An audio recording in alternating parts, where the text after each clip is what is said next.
coletiva, de atividade física e saúde, fazer esse nosso bate-papo se tornar um pouquinho mais rico com essa interação, né? Primeira vez que eu gravo com alguém, né? Normalmente eu falo muito sozinho, fico lá a partir de uma ideia, fico conversando comigo mesmo ali e sai às vezes, né?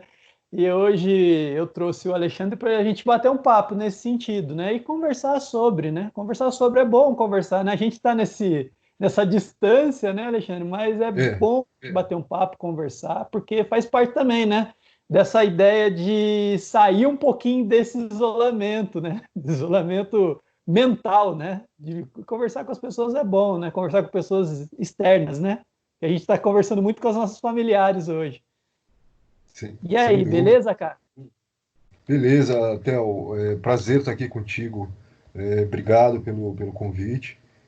Dizer que eu estou aqui, estou à disposição também para a gente aproveitar, né, esse momento que afastou, mas aproximou, né? É a dialética das relações, né?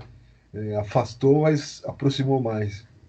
E seguir a recomendação não é fácil, não, né, Alexandre? Às vezes a gente fica lá, poxa, vou dar uma saidinha ali, vou fazer alguma coisa. Eu acho que a partir da ideia de coisas básicas é uma coisa, né? Mas eu vou sair porque tenho que sair, eu acho que é mais complicado, né? É um egoísmo que a gente tem às vezes que não é legal para a sociedade de uma forma geral, né? Para a saúde coletiva de uma forma geral. Sem dúvida. Você imaginar aí que o mundo tem 7 bilhões, 7 bilhões e meio aí de pessoas, né? E pensar que metade disso está em isolamento social, é o cúmulo do egoísmo, né? Achar que a gente está sofrendo porque está em isolamento, né? Aqui. Tem que pensar um pouco maior, assim, alcançar um pouco mais o tamanho do problema e parar de olhar para si próprio, né, e achar que a gente está sofrendo. A gente fica vendo aquelas imagens lá aqui no Brasil, principalmente em Manaus, né, que são imagens que têm chocado muito a gente. Aqui em São Paulo também, aí nos cemitérios, as pessoas têm ido a óbito aí por conta da Covid-19. Quando vão a óbito, os familiares recebem uma plaquinha com um número, né? Não podem se despedir porque essa pessoa fica dentro de um caixão lacrado, né? Não podem se aproximar, tem que olhar de longe e essas pessoas têm sido enterradas em valas comuns. Isso é o fato, isso é o resultado, né? Da epidemia, da pandemia, né? Então, é a vida, né? Não tem para onde correr. Então, estar em isolamento é a única forma que se tem de terapêutica, porque não existe vacina, não existe remédio, não existe tratamento, né? As pessoas que têm complicações por conta da Covid, o único remédio possível é oxigênio, respirador, né? Não tem outro E, remédio.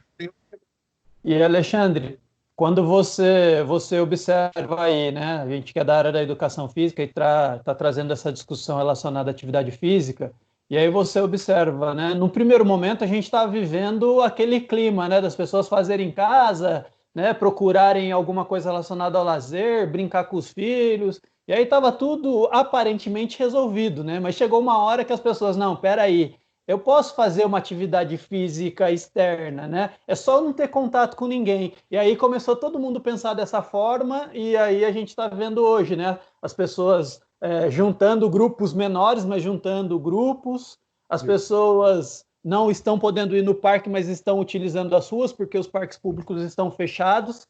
E aí a gente vê esse movimento aí que não vai ser legal, né? Nossa, extremamente perigoso, né? E fundamentalmente, o Teófilo, é a gente pensar o seguinte: o pior ainda está por vir, né?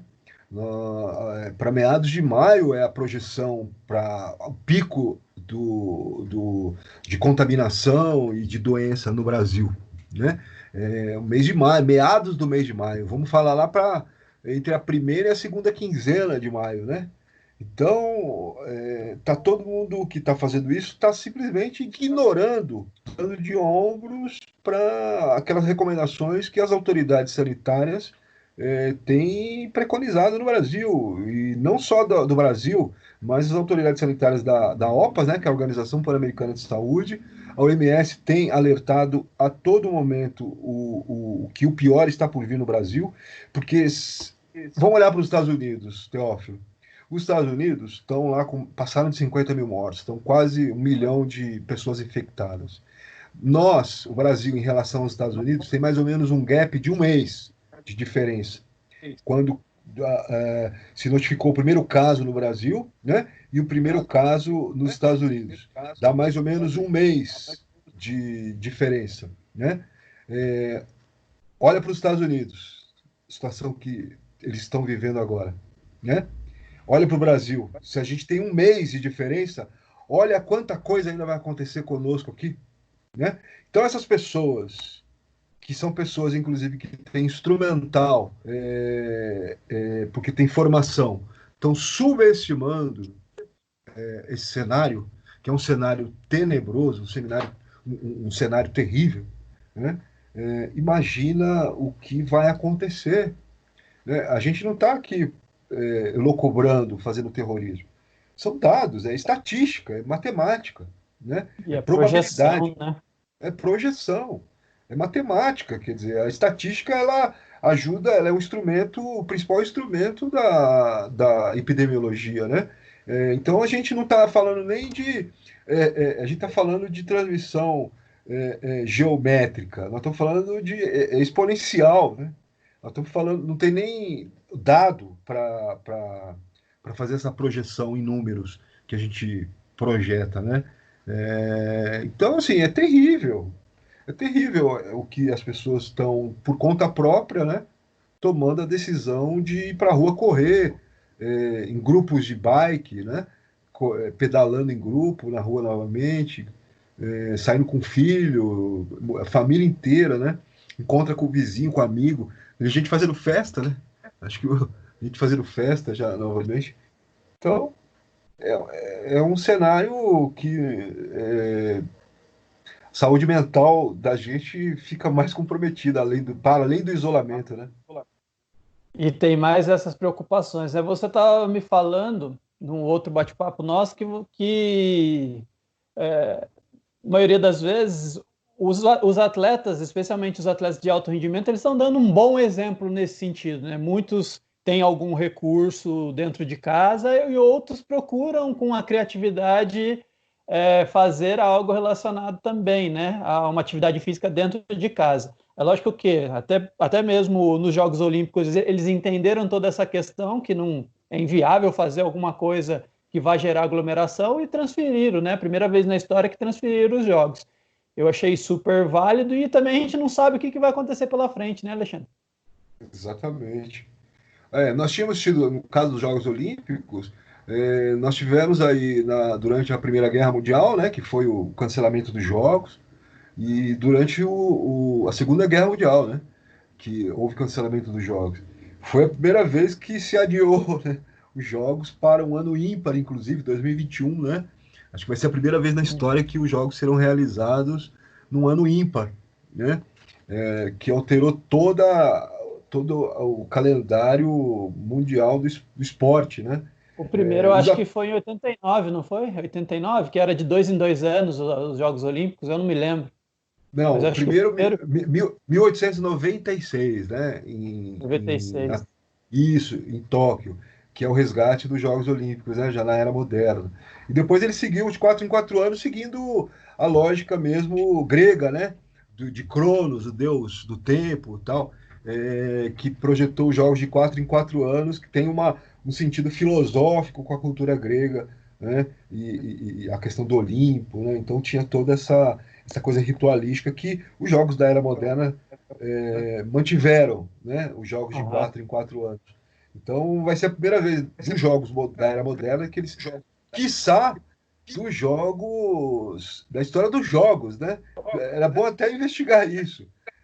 Se na história dos jogos aí houve um ano ímpar em que eles ocorreram na Grécia Antiga, né? Eu nem sei. Mas para a gente ver o tamanho da coisa. Agora, os atletas sabem perfeitamente, um atleta, um ciclo olímpico de 4 anos, um atleta sabe perfeitamente que todo cuidado é pouco, né? Com a saúde dele. Quer dizer, e todo atleta sabe também que durante o período de treinamento, onde ele fica com a imunidade mais baixa, ele tem que se proteger desde um resfriado, né? Por isso o agasalho, por isso a alimentação, por isso todos esses cuidados, para não adoecer, né? Então, os atletas de alto nível, eles estão todos trancados ou dentro das suas casas, né? Dentro dos seus quintais, fazendo uma rotina de treinamento completamente distinta e diferente. Quer dizer, ninguém vai se expor. Então, esses outros que acham que estão sofrendo porque estão em isolamento, né, e que tem que ir para a rua fazer a sua prática de atividade física, são de um egoísmo atroz, né? Olha atletas de olímpicos, né, que vão ter que segurar mais um ano, né, no seu ciclo aí de 4 anos e se preservar, inclusive, de uma doença, porque ninguém sabe, mesmo que você pegue a Covid, né, 19, desenvolva a infecção respiratória. Você vai lá para o hospital, para a internação, consegue sair dessa situação, ninguém sabe qual é o grau de comprometimento da sua capacidade respiratória, né? Porque é uma infecção que acomete os pulmões e chega a comprometer 50% dos pulmões de quem consegue se livrar da doença, né? Então, para um atleta, qual é o quadro que você vai se encontrar ao final, se você consegue superar? Então, as pessoas têm que pensar isso também. Se você gosta tanto de atividade física, de correr, de pedalar, você tem que, no mínimo, pensar nos efeitos deletérios, né, que a Covid pode causar, mesmo que você sobreviva à doença, né? O comprometimento que você vai ter do seu sistema circulatório ou respiratório, né? Então, não dá para sugerir para ninguém que saia de casa para fazer atividade física na rua, né? Isso é uma coisa completamente fora do bom senso, no mínimo, né? Para não dizer o crime, né? Sanitário. E na verdade é uma negligência a gente não falar disso, né? A gente tem que falar disso sim e tem que esclarecer a população que não é tão simples assim, né? Exatamente, exatamente. É um risco. Teremos que fazer aqui uma avaliação de risco, fazer várias projeções, podemos fazer vários cenários, né? Em consequência do que tem sido feito pelas pessoas, né? Ir para a rua correr, ir para a rua fazer suas práticas aí de atividade física, porque umas porque acham que isso vai melhorar, né? Mais um mito, e outras porque ligaram simplesmente o dane-se, né, para tudo e vou lá porque eu sou mais Ou, importante. ou algumas que tá sem tempo para fazer nada, né? Pô, vamos lá fazer atividade física. É tudo tem que ter uma devida prudência, tem que ter uma devida precaução. E hoje, né, pensando hoje, é uma questão importante para a gente tratar, especialmente nós da área da saúde, da qualidade de vida, da atividade física. Eu acho que é importante a gente conversar sobre isso sim e esclarecer, né? Procurar esclarecer. Alexandre, Sem eu queria dúvida. mais uma vez agradecê-lo, né? E a sua disposição em vir conversar com a gente aqui, bater um papo com a gente. E aí eu trazer essa informação, né? Conversar um pouco para esclarecer as coisas para as pessoas, que eu acho que é o nosso papel. Sem dúvida. Sem dúvida, Teófilo. Eu que agradeço a sua iniciativa, parabenizo. Acho que essa sua preocupação tem que repercutir mesmo. É uma preocupação real, verdadeira e diz respeito à saúde pública, né? É a saúde coletiva como um todo. Então, é preciso levantar essa questão e fazer os devidos apontamentos dos riscos que essa decisão de ir para a rua fazer atividade física está trazendo, né, para a população de modo geral e para quem está lá fazendo a sua atividade, achando que está produzindo saúde, Muito pelo contrário, né? A avaliação do risco ela é altíssima. Beleza, Alexandre. Obrigado, viu? Eu que agradeço, Teófilo. Tchau, tchau. Um abraço.